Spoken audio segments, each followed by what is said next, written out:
Pour cette tâche, vous devez rédiger un message dont l'objectif est de décrire, narrer ou expliquer un sujet. Le message sera adressé à un ou plusieurs destinataires spécifiés. Assurez-vous que votre texte contient entre 60 et 120 mots.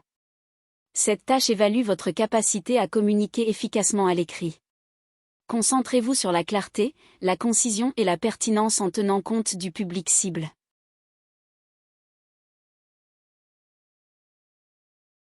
Sujet. Rédigez un email pour inviter un ami à passer une journée avec vous, en incluant les informations essentielles telles que le lieu, la date, l'heure, et les activités prévues pour la journée. Salut Edouard. J'espère que tu vas bien. J'organise une petite journée détente samedi prochain, le 4 mai, et j'aimerais beaucoup que tu sois là. On se retrouve à 10 h au parc de la Tête d'Or. Au programme, balade, pique-nique, jeux de société et beaucoup de rire. Apporte ton déjeuner et une couverture. Dis-moi vite si tu peux venir. À très vite. Nabil.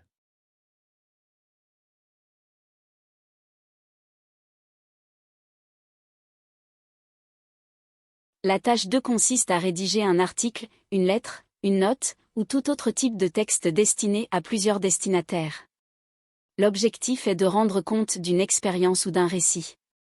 Ces comptes rendus et récits doivent être accompagnés de commentaires, d'opinions ou d'arguments en fonction d'un objectif spécifique, par exemple, revendiquer, se réconcilier, etc. Le candidat doit veiller à ce que le texte contienne entre 120 et 150 mots. Cette tâche évalue la capacité du candidat à transmettre efficacement des informations, des opinions ou des arguments à l'écrit, tout en respectant des exigences précises. Les candidats doivent produire un texte cohérent et persuasif, adapté à l'objectif et au public visé.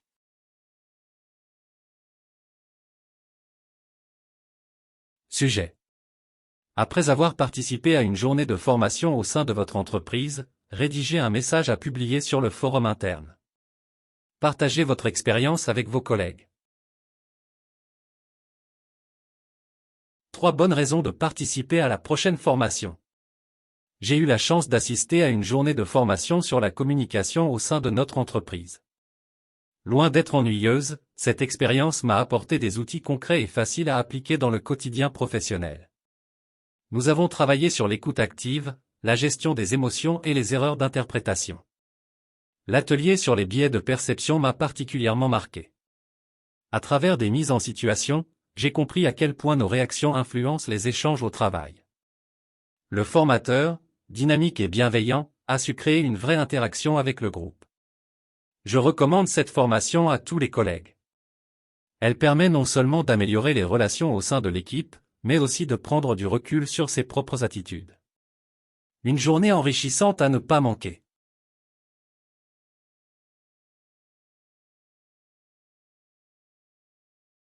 La tâche 3 implique d'écrire un texte qui compare 2 points de vue sur un problème de société, tel que présenté dans 2 documents courts et simples d'environ 90 mots chacun.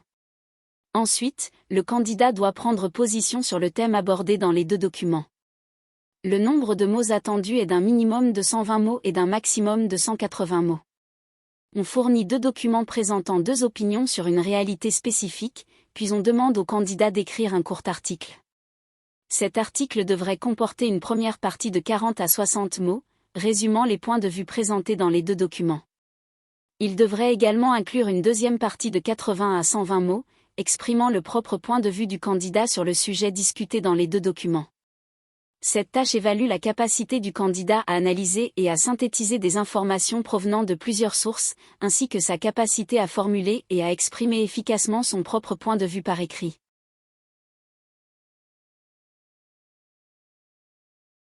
Sujet. La colocation, entre avantages et inconvénients. Document 1. Vivre en colocation peut être une belle expérience humaine.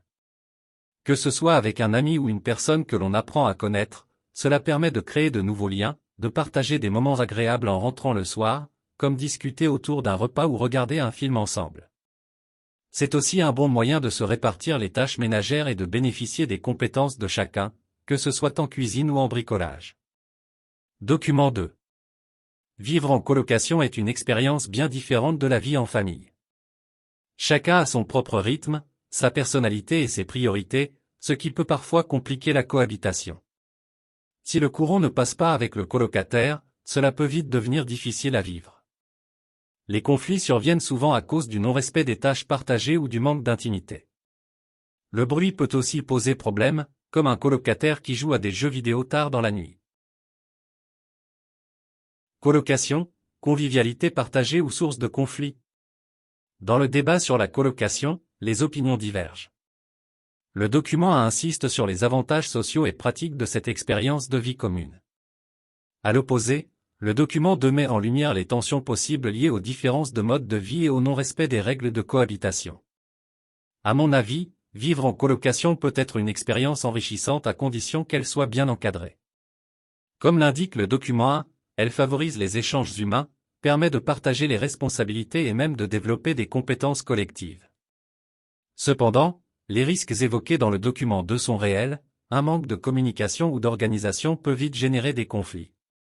Pour que la colocation soit une réussite, il est donc essentiel d'établir dès le départ des règles claires, de respecter les besoins de chacun et de privilégier le dialogue. Bien encadrée, elle devient une belle opportunité de vivre des moments chaleureux tout en apprenant à mieux vivre avec les autres. Rejoignez notre chaîne dès maintenant pour bénéficier de corrections gratuites et devenir un véritable champion du TCF Canada. Abonnez-vous dès maintenant pour ne rien manquer. Et pour suivre les actualités des autres compétences du TCF Canada, visitez notre plateforme officielle sur www.reussir-tcfcanada.com.